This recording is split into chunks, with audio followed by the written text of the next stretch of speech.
পানীগাঁও থানা পৰিৱেশ দেখুৱাই আছোঁ আৰু এই মুহূৰ্তত আমি দেখুৱাবলৈ যত্ন কৰিছোঁ 3জনকৈ ইতিমধ্যে আৰক্ষী গ্ৰেপ্তাৰ কৰা হৈছে তেওঁলোকে উৎকোচ লোৱা অভিযোগত 21,000 টকা উৎকোচ লৈছিলে য'ত কনিষ্টবল আছে আৰু লগতে দুগৰাকী গৃহৰক্ষী বাহিনী জোৱান আছে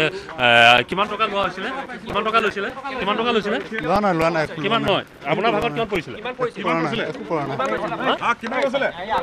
কিমান পৰিছিলে আমি সমগ্ৰ পৰিৱেশ দেখুৱাই আছোঁ আৰু অন্য এজন আমি দেখুৱাইছোঁ এখন গাড়ীটো এজন উঠোৱা হৈছে ইতিমধ্যে 2জনকে লৈ যোৱা হৈছে আৰু আমি সমগ্ৰ পৰিৱেশ দেখুৱাই আছোঁ তেওঁলোকে 21,000 টকা উৎকোচ লোৱা অভিযোগ তেওঁলোকৰ বিৰুদ্ধে আছে আৰু ইতিমধ্যে ইয়াতে এজন কনিষ্টবল আছে হিৰণ্য কুমাৰ পাটগিৰি আৰু লগত 2জন গৃহৰক্ষী ইতিমধ্যে আমাৰ হাতত যি তথ্য আহি পৰিছে যে তেওঁলোকক লৈ যোৱা পৰিৱেশ দেখুৱাইছোঁ তেওঁলোকক ইতিমধ্যে লৈ যোৱা হৈছে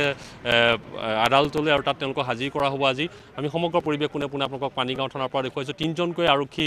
ইতিমধ্যে লোকক গ্ৰেপ্তাৰ কৰা হৈছে তাৰে এজন আৰক্ষী কনিষ্টবল আছে আৰু হিৰণ্য কুমাৰ পাটগিৰি তেওঁক গ্ৰেপ্তাৰ কৰা হৈছে একেধৰণে 2জন গৃহৰক্ষী জোৱান আছে তেওঁলোকক গ্ৰেপ্তাৰ কৰা হৈছে এজন হ'ল দিলীপ এজনৰ নাম হ'ল দিলীপ কলিতা আৰু এজনৰ নাম হ'ল দীপক মিলি তেওঁলোককো গ্ৰেপ্তাৰ কৰা হৈছে গৃহৰক্ষী জোৱান আৰু তেওঁলোকে ভাগ লৈছিল বুলি ইতিমধ্যে স্বীকাৰ কৰা বুলি আমাক আৰক্ষী সূত্ৰই প্ৰকাশ কৰিছে 21,000 টকা তেওঁলোকে ভাগ লৈছিলে 21,000 তেওঁলোকে 5 মাৰ্চত তেওঁলোকে লৈছিলে এজন গাঁৱলীয়া লোকৰ পৰা যিজন লোকে আচলতে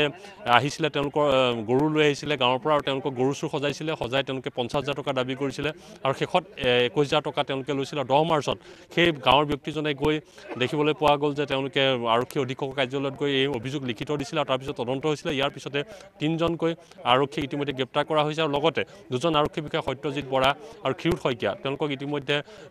ৰিজাৰ্ভ ক্ল'জ কৰি পিছত নিলম্বনৰ দৰে ব্যৱস্থা গ্ৰহণ কৰা হৈছিল আৰু তেওঁলোককো হয়তো